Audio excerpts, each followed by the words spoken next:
나는 빛이다, 나는 포도나무다, 나는 선한 목자다, 나는 양의 문이다, 나는 생명수다, 이런 표현들은 예수님께서 당신이 하나님께서 보내어 주신 메시아, 즉 구원자이심을 상징하는 표현들이었습니다.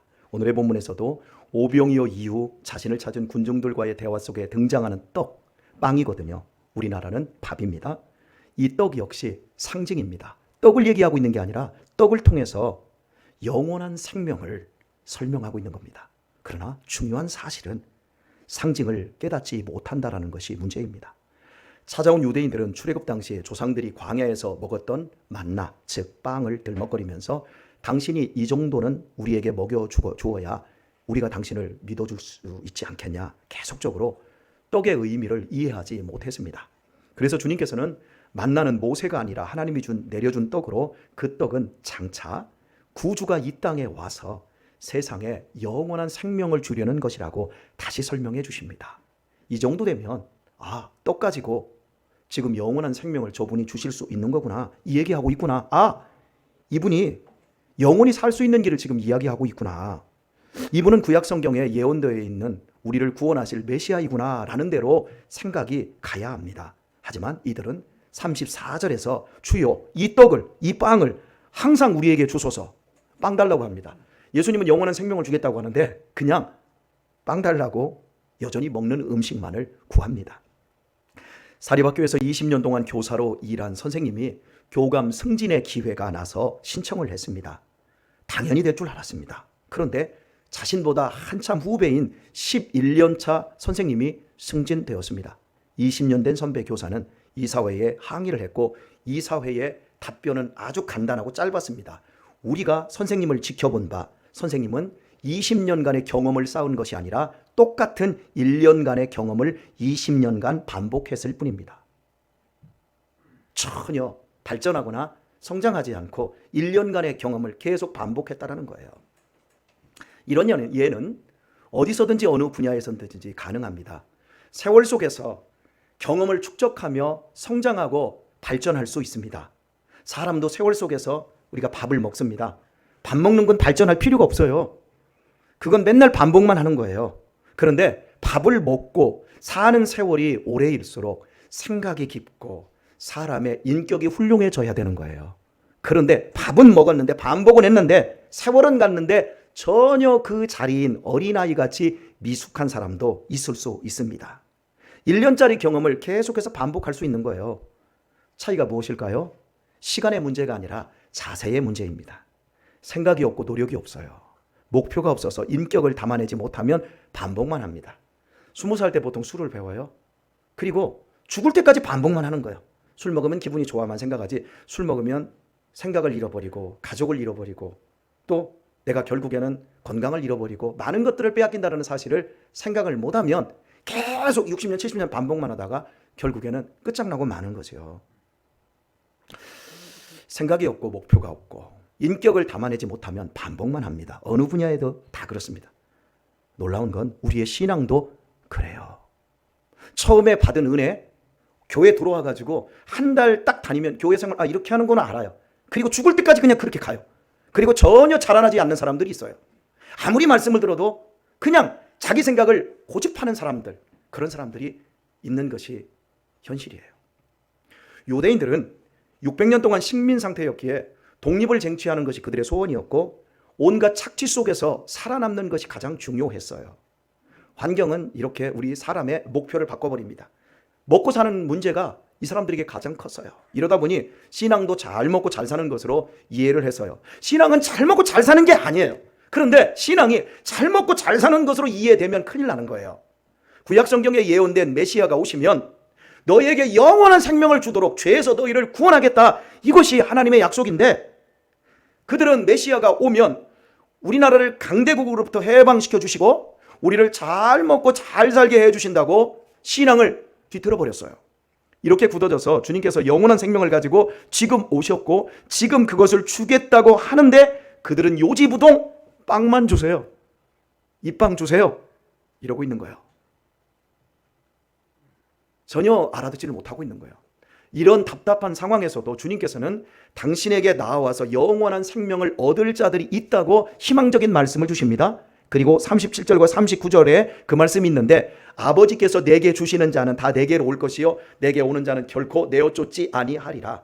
나를 보내신 이의 뜻은 내게 주신 자 중에 내가 하나도 잃어버리지 아니하고 마지막 날에 다시 살리는 이것이니라. 다 먹고 사는 문제에 다 함몰되어 있는데 당신에게 와서 영생을 얻을 자들이 있는데 그들은 하나님께서 보내주시는 자들이라고 말하고 있어요. 그렇다면 먹는 것보다 생명의 떡이신 예수님을 절대적으로 믿는 사람들의 영적 상태는 어떤 것일까요? 자기 안에 선한 것이 조금도 없다라는 것을 깨달은 사람들이에요. 사람은 내가 마음만 안 먹어서 그렇지 나 썩 괜찮은 사람이거든. 내가 나쁜 놈들, 나쁜 친구들하고 어울려서 그렇지 우리 애는 정말 본질적으로 괜찮은 사람이거든. 대부분 자기 자식에 대해서 이런 생각을 다 가지고 있거든요. 하지만 내 안에, 내 자식 안에 선한 것이는 조금도 없다는 걸 깨닫는 사람들, 내가 뼛속까지 죄인임을 알게 된 사람들, 무엇보다도 죄로 인해 내 인생의 저 발밑에 지옥의 유황불이 타고 있다는 것을 알고 이 문제를 해결할 수 없어서 괴로워하다가 십자가 앞에 나온 사람들이 예수님을 절대적으로 믿는 사람들의 영적 상태인 겁니다. 이것 때문에 먹고 사는 문제를 떠나서 진정으로 예수님께 나올 수 있는 거예요. 인간의 본능이 죽음을 두려워합니다. 이는 죄로 인한 심판을 무의식이 직감하기 때문인 거예요. 그러므로 세상의 모든 종교는 미신이든 고등 종교이든 지옥의 심판을 주장하는 공통점이 다 있습니다. 그러나 어떤 식으로 지옥을 느끼고 말해도 지옥은 주님만이 정확히 알고 계시고 말해 주실 수 있습니다. 왜냐하면 주님께서는 주님께서 인간 되심은 지옥의 심판이 얼마나 무서운지 아시고 우리를 그곳으로부터 건져주시기 위해서 인간이 되셨거든요. 이런 이유로 주님께서는 지옥에 대해 참으로 많은 말씀을 하셨습니다. 천국에 대한 말씀보다 지옥에 대한 말씀이 거의 2배가 많습니다. 그 중에 한 부분 누가복음 16장 말씀은 이렇습니다. 이 역시 비유적으로 말씀을 하셨는데요. 한 부자가 최고로 좋은 옷을 입고 매일같이 호화롭게 파티 속에 사는데 나사로라는 이름의 거지가 피부병을 앓으며 그 부자의 대문에 누워 부자의 상에서 떨어지는 것으로 배를 채우고자 누웠지만 개들이 그의 환보를 핥아먹습니다. 세상적으로 성공한 최고의 부유한 삶과 실패한 최악의 빈곤한 삶이 겹치는 극명한 인생을 보여주고 있습니다. 그런데 세월이 흘러 두 사람에게 원치 않는 죽음이 찾아왔고 부자는 지옥의 불 가운데 떨어지고 나사로는 낙원에 들어갑니다.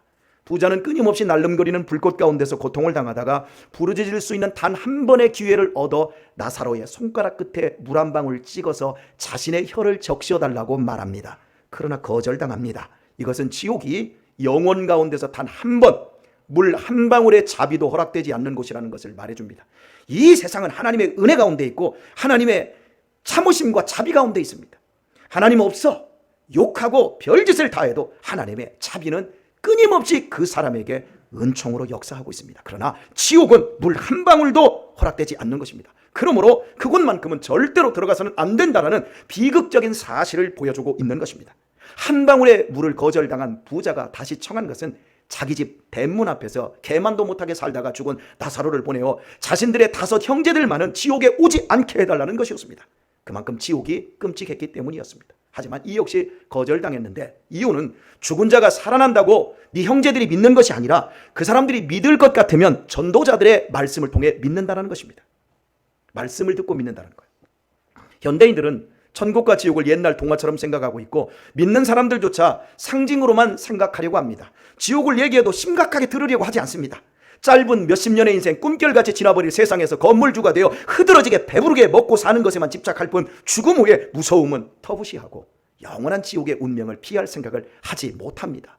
그것이 인간입니다.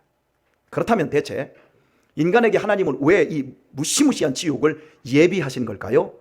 죄 때문입니다. 죄에 대한 정의가 나라마다 민족마다 국가마다 다 다릅니다.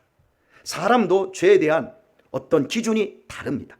정해놓은 법과 규율을 벗어나면 죄가 되는 겁니다. 군법이 있고요, 민법이 있고 형법이 있습니다. 다 정해놓았어요. 거기서 벗어나면 죄가 되는 거죠. 그런데 여기에 죄의 맹점이 있어요. 이 세상에는 모든 죄의 기준을 정하는 이 죄의 맹점이 뭐냐면 하나님은 안중에도 없고 인간의 편리만으로 인간의 기준만으로 죄를 결정한다는 것이에요. 이것이 가장 중요한 본질이에요. 인간이 죄를 어떻게 규정했든 그러나 심판은 결국 하나님의 기준대로 이루어집니다. 늙기 싫어도 우리 늙어요. 죽기를 거부해도 마지막에 이빨 벅벅 걸면서 죽어가요. 심판 역시 하나님의 뜻대로 한다는 거예요. 이걸 들여다볼 수 있어야 돼요. 왜요? 인간은 피조물에 불과하고 하나님은 창조주이시고 절대 주권자이기 때문입니다. 인간이 세상 만물의 주인인 것처럼 행세를 합니다. 그런데 실제는 인간이 만든 게 아무것도 없어요. 내 존재도 내가 만들지 않았어요. 그런데 이 정연한 우주 질서, 지금 내가 사랑하는 내 자녀들도 내가 만들지 않았어요. 그냥 이불 덮고 살다 보니까 만들어졌어요. 그런데 내가 만든 것처럼, 내가 주인인 것처럼, 내가 하나님인 것처럼 착각하고 살아요. 죄의 핵심은 인간이 하나님을 떠나서, 인간이 다른 말로 하나님을 부인하고 자기가 하나님처럼 된 교만이에요. 내 가정 안에서는 보통 아버지들이 하나님처럼 행동해요. 아니면 엄마들이 하나님처럼 행동하죠. 이 교만. 그러므로 심판은 당연한 규결인 거예요. 인간을 사랑하는 하나님의 뜻인 하나님의 그 말씀에 순종할 때 인간은 행복할 수 있고 영생할 수 있고 기쁠 수 있어요. 그런데 하나님의 그 생명의 메시지에 순종하지 않고 자기 마음대로, 자기 기준대로, 자기 생각대로 살면서 결국 채우는 것, 자기 배만 채우는 거예요. 그리고 싸내고 채우고 싸내고 그리고 늙어가고 죽어가는 거예요. 배만 채우면 된다고 생각하는 이 죄는 슬픔과 한숨과 비탄만을 불러옵니다. 아무리 잘 먹고 아무리 대단하게 살았을지라도 모든 것이 헛되고 헛될 뿐입니다. 그리고 더욱 무서운 결과는 이 세상의 삶이 다 끝난 후에 있습니다. 보통 사람들이 자신의 인생에서 굉장히 비극적일 때 이게 생지옥이다 이렇게 말합니다. 하지만요, 진짜 가공할 만한 무서운 심판은 따로 있어요. 이 땅에서 당하는 모든 비극을 다 합치고 천재지변을 다 합친 것과 비교도 되지 않을 어마어마한 심판이 기다리고 있다는 사실이에요. 별것 아닌 것처럼 여기는 죄들이 실은 지옥과 연결되어 있다는 점입니다. 그런데도 교회 안에서조차 이 죄 문제는 뒤로 하고 계속 떡 얘기만 해요. 성공과 치유와 회복과 위로, 이게 다 떡이에요. 그래서 교회 와서 이 떡에 계속 집착하는 거예요. 목사님 한번 떡 좀 한번 만들어봐. 목사님의 그 유능한 설교로 한번 떡 좀 한번 만들어내봐. 대체 죄의 삭은 사망임을 알면서도 교회 다니는 사람들조차 왜 죄에 둔감하고 떡에만 민감한 것일까요? 우리 청년들 소원이 뭐예요? 예수님이에요? 돈 많이 벌어서 건물 주고 되는 거 아니에요. 대부분 다 그래요. 죄가 전혀 무섭게 느껴지질 않아요. 무섭게 보여지기는커녕 도리어 아름답고 달콤하게 보여요. 모든 문화가 죄를 미화시키고 있어요. 인권이라는 이름으로 하나님께로부터 온 전통적인 윤리는 폐기 처분되고 있어요. 동성애를 차별 금지로, 돌멩이로 쳐 죽이라고 그러는데 동성애를 소수 인권자들 차별하지 말라는 걸로 바꿔놔 버렸어요. 낙태를 여성의 권리로. 낙태법이 있음에도 불구하고 우리 대한민국의 여성들은 4명 중에 1명이 자기 자식을 내 손으로 죽였습니다. 이게 낙태예요. 그런데 낙태를 이제는 불법 아니고 괜찮다. 여성의 권리다. 인권이다. 간통을 어떻게 로맨스라고 말하고 간통을 해도 이제는 간통법 자체가 없어요. 간통이 어떻게 로맨스예요? 내 아내가, 내 남편이 다른 외간 남자하고 살 섞고 살면 그게 어떻게 간통이 아니에요? 간통을 로맨스라고 하니까 계속 죄를 더 부추기고 있지 않습니까? 30년 전 제가 여러분 청년 때 우리 시대에 교회 안에서의 목표가 뭔 줄 아세요? 혼전 순결 꼭 지켜라. 저는 지금 한마디도 못해요. 혼전 순결 지켜야 된다. 우리 청년들 학생들 혼전 순결 지켜야 된다. 그런 말 한마디도 못해요. 우리 때는 그게 화두였어요. 왜요? 누구라고 얘기 안 하겠습니다. 혼전 순결 다 지키고 있나? 참 어려운 얘기예요. 다 미화되었어요. 예전에는 결혼하기 전에 아이가 들어서면 아이고 막 창피해서 말을 못했는데 지금은 당당하게 와서 목사님 선물 들어있어요. 아니 죄책감 가지라고 하는 얘기가 아니에요. 이렇게 아름답게 미화시키고 있어요. 어떻게 간통이 로맨스가 될 수 있냔 말이에요. 죄는 반드시 영적인 음모가 있고요. 그 음모의 배후에는 영적인 실체, 사탄과 마귀와 귀신들이 있어요. 여러분이 어디까지 생각을 넓혀 가실지는 몰라도 저는 귀신 들린 여자를 봤어요.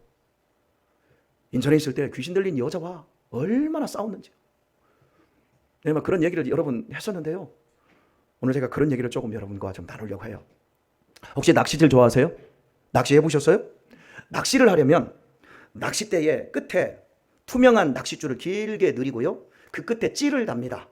그리고 그 밑에 한 번 걸리면 절대 나올 수 없는 꼬부라지고 그 창 끝에 거꾸로 되어 있는 창을 매달지요. 바늘 끝에 한번 꿰면 못 나오지요. 거기에 물고기가 보기만 해도 눈이 홀라당 뒤집어지는 나시는 지렁이를 꿰어서 물속에 탁 하고 던져놓습니다. 꼬물꼬물 움직이는 것을 물고기가 보게 된다면 먼저 본 놈이 이게 웬 떡이냐 며 지렁이를 덥석 무는 겁니다. 그 순간 지렁이 속에 걸려있는 낚싯바늘에 아가미가 꿰어버리고 그때부터 보이지 않는데 자꾸 앞으로 끌려가기 시작합니다. 용을 쓰고 안간힘을 쓰지만 결국 수면 위로 끌려나가게 되면 낚싯대가 나오고 거기에 넓은 차양 달린 모자를 쓴 무시무시한 낚시꾼이 희죽희죽 웃으며 회를 치든가 매운탕을 끓여 먹기 위해 기다리고 있습니다. 물고기가 낚시꾼에게 잘못을 한 적이 없습니다. 물고기는 나름대로 물속에서 잘 살아왔습니다. 여느 때처럼 먹을 게 보여서 배를 채우려고 텁석하고 먹이인 줄 물었는데 그것이 앞불사 미끼였던 걸 몰랐을 뿐입니다. 몰랐는데도 죄가 된 겁니다. 몰랐는데도 자기의 생명을 잃게 된 겁니다. 무는 순간 물고기의 운명은 끝. 어떤 변명도 통하지 않습니다. 이건 불이에요 라고 해도 낚시꾼은 웃을 뿐입니다. 어떤 애원도 소용없습니다. 운명을 탓할 수도 없습니다. 화를 내도 소용없습니다. 미끼를 물음과 동시에 도덕과 윤리와 상관없이 그냥 끌려나와 낚시꾼의 어망에 담겨 죽을 시간을 기다릴 뿐입니다. 물고기의 잘못은 딱 하나, 미끼를 먹이로 오인한 무지였습니다. 지식 없음이, 분별력 없음이 생명을 잃게 만든 것입니다. 인간의 운명이 이와 같습니다. 이 세상에 있는 모든 것이 사탄의 미끼라는 사실을 모릅니다. 한번 돈만 있으면 한번 살아볼 만한 세상이라고 생각을 합니다. 태어나는 순간부터 먹고 사는 모든 것에 마수가 걸려있고 지옥의 구렁텅이가 예약되어 있습니다. 죄를 짓는 이유가 감상적이든 합리적이든 분위기가 끝내주게 아름다운 스토리든 상관없이 마귀에게 낚인 겁니다. 이 땅에서 이 사망의 줄을 끊어내지 못하면 지옥으로 끌려가서 무시무시한 사탄의 웃는 얼굴을 볼 수밖에 없습니다. 멀리 있지도 않습니다. 여기 제일 어린 애들이 앞으로 끌려갈 날이 80년, 90년 남았고 여기 지금 60대, 50대들 앞으로 20, 30년 남았어요. 금방이에요. 그런데도 영원히 살 것 같은 착각 속에서 이런 부분은 전혀 생각하지 않습니다. 착하든 아름답든 성공했던 유명하게 되었던 예외가 없어요. 어떤 변명도 할 수 없이 끌려가고 마는 겁니다. 이 무서운 줄을 끊을 수 있는 분, 딱 한 분 있는데 그분은 예수님입니다. 예수님이 십자가로 이 저주의 줄을 끊어 놓으셨기 때문입니다. 그러므로 주님을 믿고 주님께 속하는 것 외에는 이 무시무시한 죄의 굴레를 벗어날 수 있는 인생이 없습니다. 마귀에게 붙들린 죄의 줄을 끊어내고 하나님 아버지께로 돌아갈 수 있게 하기 위해 하나님의 아들이 지금 구원주로 오셨어요. 그러나 유대인들은 이 기가 막힌 예수님을 앞에 두고도 여전히 죄의 미끼 같은 떡만을 내놓으라고 구하고 있는 거예요. 참으로 안타까운 현실입니다. 이런 상황이지만 희망은 하나님께서 보내주시는 자들이 있다는 사실이에요. 그들은 영생을 얻고 결국 주님께서 내어 쫓지 않겠다고 약속하고 있는 사람들이 있어요. 하나님 아버지께서 보내주시는 자들. 사람은 하나님의 말씀이 마음 안에 들어와 뼛속까지 죄인 내 속을 비춰주기까지 자신의 상태를 모릅니다. 저 역시 마찬가지였어요. 저도 썩 괜찮은 사람인 줄 알았어요. 그런데 내가 짜도 나오는 짠지같이 짠물, 죄물이 내 속에서 나오는 인생이라는 걸 제가 지금도 깨닫습니다. 자신의 상태를 많은 사람들이 몰라요. 나 이 정도면 괜찮은 사람 아니야? 사회적으로 괜찮은 사람 아니야? 나 이 정도면 성공한 사람 아니야? 나 이 정도면 썩 괜찮잖아. 인간관계도 좋고. 그런데 뒤틀어져 짜보면 죄물이 줄줄 흘러요. 결국은 지옥으로 끌려가고 말 비극적 운명의 주인공이라는 사실을 전혀 알지를 못하는 거예요. 물고기처럼 영적 지식에 대해서 무지한 거예요. 종교 생활을 한다고 자기 죄의 심각성을 아는 것도 아니에요, 여러분. 오히려 더 간교하고 흉악해질 수 있어요. 죄에 대한 자각과 지옥의 두려움이 없는 사람들은 교회에 들어와서도 굳이 예수님 믿을 필요가 없어요. 절망하고 절규하고 비통해야 할 필요 없이 헌금 내고 열심히 봉사하면서 종교적으로 조금 착해지는 것으로 만족하면 되는 거예요. 오히려 예수님 없이 신앙생활하는 것이 더 나이스해요. 그저 더 많은 떡만 있으면 행복하다고 느끼기 때문인 거예요. 예수님이 필요 없다니까요? 한번 물어볼까요? 정말 여러분은 예수님이 필요하십니까? 예수님이 필요 없는 사람들은요, 그냥 종교생활 하는 거예요. 인정받고 사람들이 있어서 섞여서 거기서 좀 더 착해지고 그리고 행복감을 느끼고 그러다가 마음이 안 맞으면 싸우고 미워하며 교회를 영생의 문이 아닌 세상보다 못한 이합집산으로 전락시키는 거예요. 성남에 감리교회인데요. 선한목자교회 유기성 목사님의 간증 하나를 제가 들었어요. 한 번은 귀신과 접신된 사람이 교회에 왔다고 합니다. 근자의 일이었던 것 같아요. 이 여자분이 귀신이 들려서 자꾸 뭔가를 보고 막 점도 맞고 막 이러는 거예요. 그런데 자기 애들까지 귀신이 자꾸 들리는 거예요. 그래서 이러다가 안 되겠다 싶어서 자기 발로 이 귀신에게서 벗어나고 싶어서 교회에 왔어요.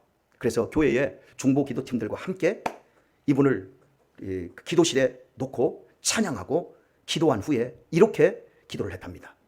예수님의 보혈로 이 여자를 덮어달라고 기도하는 순간 여자가 발작을 일으키면서 딴 사람으로 바뀌는 거예요. 살기 어린 눈을 뜬 채 험한 말을 막 쏟아내다가 여잔데 완전히 다른 굵직한 남자 목소리로 내가 어떻게 여기까지 왔는데 나 안 나가 안 나가 이렇게 말하더라는 거예요. 귀신이 임한 사람들에게는요, 본인의 의지를 깨우는 게 가장 중요해요. 일방적으로 귀신 축출이 안 돼요. 본인의 의지, 그 본인의 의지가 중요하기 때문에 유 목사님께서는 당신이 정말 이 귀신에게서 노임받기를 원한다면 예수님 저를 구해주세요, 예수님 저 살려주세요 하고 고백하라고 했답니다. 그런데 이 여자가 입을 열지를 않는 거예요. 왜 안 하냐고 했더니 그 말이 목에서 안 나올 뿐만 아니라 다른 소리가 들린다는 거예요. 너 그 말하면 죽어, 그 말 하지 마, 너 죽어. 그래서 예수님이라는 말을 못하겠다는 겁니다. 여러분, 우리가 예수님 사랑해요, 예수님 감사합니다, 이런 말이 얼마나 위대한 말인 줄 여러분 기억하셔야 합니다. 그래서 예수님이라는 말을 못하겠다고 하길래 다시 물었답니다. 당신이 이 귀신 들린 고통에서 구원받기를 원합니까? 당신이 정말 구원받기를 원합니까? 그런데 여자의 입에서 뜻밖에도 나는 신내림 받기를 원합니다 라는 대답이 나오고, 그것으로 3시간 동안 기도하고 귀신을 축출하려고 했던 것이 끝이었다고 합니다. 끝난 거예요. 겉으로 귀신에게서 노임받기를 원해서 내 발로 교회까지 왔지만 그 사람의 깊은 속은 신내림을 원한 거예요. 왜? 신이 내려보니까 점도 치고 뭔가도 보이고 하니까 자꾸 사람들이 돈도 주고 하니까 떡이 생기잖아요. 그러니까 이건 버리기는 버려야 되겠는데 이 떡이 생기니까 버리기가 아까운 거예요. 오늘 우리의 인생 속에서 내가 분명히 버려야 될 것들이 있는데 버리지를 못하는 이유는 거기서 떡이 생기기 때문에 그래요. 조심해야 돼요. 그 사람의 깊은 속은 귀신의 지배를 받기를 원한 거예요. 예수님의 보혈 한 방울이면 악한 영에게서 노임을 받았을 것입니다. 그러나 여인은 진정으로 원하지 않았어요. 내가 진정으로 원하지 않는데 주님이 어떻게 구원하실 수 있겠습니까? 내 자식에게 그렇게 공부 가르치를 부모가 원하지만 막상 공부하는 자식이 원하지 않으면 공부가 안 되잖아요. 능력의 문제가 아니라 진실의 문제인 거예요. 예수님에게 나아온 모든 소경이 눈뜨지 않았습니다. 간절히 예수님을 찾고 소원한 소경들만 눈을 떴습니다. 모든 문둥병자가 나은 것이 아니었습니다. 고쳐달라고 전심으로 부르짖은 자들만이 주님의 치료를 입었습니다. 구경꾼들이 치료를 얻은 것이 아닙니다. 방관자가 구원을 얻은 것이 아닙니다. 핑계꾼들이 은혜를 입은 것이 아닙니다. 청함을 받은 자는 많아도 택함을 입은 자는 적습니다. 예수님의 말씀입니다. 지옥의 저주 앞에서 원하고 찾고 구한 자들만이 예수님의 은혜를 입고 죄의 사슬을 끊어내고 자유를 얻은 것입니다. 주 안에서 사랑하는 교회 여러분, 나는 진정으로 예수님을 원합니까? 나는 진정으로 구원받기를 원합니까? 오늘 우리에게 중요한 것은 내가 과연 영생에 든 사람이냐 가짜 쭉정이냐, 이게 굉장히 중요한 거예요. 왜? 마지막에 쭉정이와 가라지 그리고 알곡을 하나님이 가린다고 하셨어요. 지금 코로나로 말미암아 쭉정이들 다 나갔잖아요. 어느 교회고 쭉정이 다 나갔잖아요. 코로나 무서워서. 마지막 시대는 다 갈라내고 있어요. 하나님 지금 퀴즈를 하고 있는 거예요. 오늘 우리에게 중요한 것은 내가 진짜냐 내가 가짜냐 중요한 거예요. 하나님의 말씀은 우리에게 값싼 위로를 주시지 않습니다. 사탕발림 같은 격려 주시지 않습니다. 우리에게 썩을 양식을 주시는 것이 아니라 죄로부터의 완전한 구원과 영원한 생명을 받으라며 우리의 믿음과 결단을 우리의 마음속에 촉구합니다. 저는 여러분에게 세상의 떡을 준 적이 없어요. 저는 언제나 죽음과 심판과 영원한 생명을 얘기해 왔습니다. 한 주도, 매 주일날 한 주도 죽음에 대해서 얘기를 안 해본 적이 20년 동안 없었습니다. 여러분이 다른 목사님의 설교는 졸면서 들을 수 있을지 몰라도 제 설교는 결코 졸리는 설교가 아니에요. 속에서 반감이 올라오고 성질이 나오고 부하통이 치밀어 올라올 수는 있어도 여러분이 졸릴 수 있는 설교는 아니에요. 감기약을 안 먹었는데도, 내가 어제 저녁에 날밤을 새고 오지 않았는데도 이 자리만 서면, 이 자리에 앉기만 하면, 목사의 설교만 시작되면 졸립다? 그것이 습관이다? 죄송합니다. 아직 예수님께 진정으로 나온 것이 아닐 수 있습니다. 가룟 유다와 같은 사람일 수 있습니다. 옆 사람하고 인사하세요. 네가 그 사람 아니요? 한번 해보세요. 아니요, 난 것 같아요. 제가 여러분에게 말씀드리는 건 분명한 사실은요, 당신의 영혼은 배부름을 아직까지 알지 못한다는 거예요. 그리고 주님께서 성령으로 채워주시는 그 엄청난 시원함, 그 어떤 것으로도 비교할 수 없는 이 시원함을 알지 못한다는 것만큼은 분명해요. 교회를 몇 년 다니셨습니까? 수년입니까? 십수년입니까? 수십 년 교회 다니셨습니까? 그 많은 세월 들인 예배로 내 영혼은 진리와 생명과 자유로 행복하게 가득 채워져 가고 있습니까? 나는 떡이고 뭐고 그저 아무런 가능성도 없고 오직 죄인이라는 사실 때문에 여기 있다면 안심하십시오. 그리고 여전히 주님께서 나 같은 것을 주님 곁에 붙여주고 계신 것만이 가장 큰 기쁨이라서 매주 교회에 나오고 예배할 수 있고 봉사할 수 있다는 사실이 감사하고 또 감사하다면 더욱 안심하셔도 됩니다. 결코 주님이 내쫓지 않을 것이며 천국에서 여러분의 자리가 흔들리지 않을 것입니다. 나는 믿음이 너무 약해. 그 믿음이 없는 것 같아. 괜찮습니다. 씨로 있기 때문에 괜찮아요. 그런 겸손이 있다면 괜찮은 거예요. 하지만 아직까지 세상의 떡이 더 커 보여 이 자리에 있는 세월이 많았는데도 불구하고 아직도 그 떡 때문에 갈등하고 핑계하면서 예수님께 온전히 의탁하지 못하고 계십니까? 종교적인 수고에 대한 보상으로 평안한 마음도 없고 어부지리로 안수 집사님도 되고 장로님도 되고 권사되기 위해 교회에 붙어 있는 것은 아닙니까? 그렇다면 내 영혼은 위험한 상태입니다. 그렇다고 절망하지는 마십시오. 아직은 주님께 속할 기회가 있기 때문입니다. 믿음이 없으면서도 지금 이곳에 내가 있다는 것은 하나님께서 나를 예수님께 보내주신 사람일 수 있지 않겠습니까? 그러므로 은혜를 구하고 믿음을 구하셔야 합니다. 철야하고 새벽기도 하라고 하지 않았어요. 그냥 주님 안으로 들어가고 주님께 속하기를 전심으로 원하고 바라셔야 합니다. 그러면 생명이 임할 것입니다. 아버지께서 내게 주시는 자는 하나도 잃어버리지 않기로 약속해 주셨기 때문입니다. 하나도 잃어버리지 않는 사람 가운데 내 자신이 있게 하시기를 축복합니다. 오늘이 마지막 기회일 수도 있습니다. 하나님은 우리를 어떻게 해서라도 붙여주시고자, 천국에 붙여주시고자 수단과 방법을 가리지 아니하시고 우리를 이 자리로 불러오신 거예요. 그러면 우리가 어떻게 해야 될까요? 하나님의 그 마음을 알고 나 같은 죄인도 구원받을 수 있습니까? 아버지, 나도 불쌍히 여겨주세요. 나도 내 인생과 내 운명이 새로워지기를 소원합니다 하면서 엎드리셔야 되는 거예요. 오늘이 마지막 기회일 수도 있습니다. 오늘의 말씀을 맺겠습니다. 마지막 날이 다가오고 있습니다. 우리 모두 곧 죽음 앞으로 끌려가고 말 것입니다.